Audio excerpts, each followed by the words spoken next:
ಬಂಧುಗಳೇ ನಮಸ್ಕಾರಗಳು. ಈಗ ನಿಮ್ಮೊಂದಿಗೆ ನಾನು ಬಸವಣ್ಣರ ಒಂದು ವಚನವನ್ನ ಹಂಚಿಕೊಳ್ಳಬೇಕು. ವಚನಗಳನ್ನ ತಾವು ಪಾಲನೆ ಮಾಡಿದ್ದಾದ್ರೆ ನಿಮ್ಮ ಜೀವನ ಅತ್ಯುತ್ತಮವಾಗ್ತದೆ ಅಂತ ಈ ಸಂದರ್ಭ ನಾನು ಹೇಳ್ತಾ ಇದ್ದೀನಿ ಬಂಧುಗಳೇ. ಬೇವಿನ ಬೀಜವ ಬಿತ್ತಿ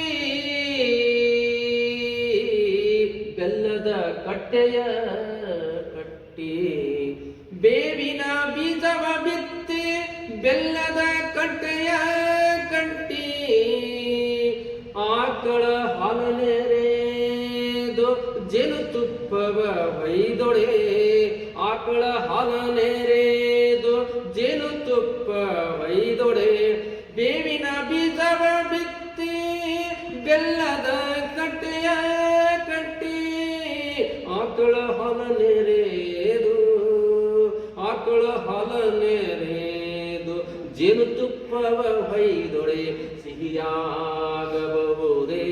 ಕಹಿಯಹುದಲ್ಲದೆ, ಸಿಹಿಯಾಗಬಹುದೇ ಕಹಿಯಹುದಲ್ಲದೆ, ಶಿವಭಕ್ತರಲ್ಲದವರ ಕೂಡೆ, ಶಿವಭಕ್ತರಲ್ಲದವರ ಕೂಡೆ ನುಡಿಯಲಾಗದು ಕೂಡಲ ಸಂಗಮ ದೇವ, ಕೂಡಲ ಸಂಗಮ ದೇವ, ಕೂಡಲ ಸಂಗಮ ದೇವ, ಕೂಡಲ ಸಂಗಮ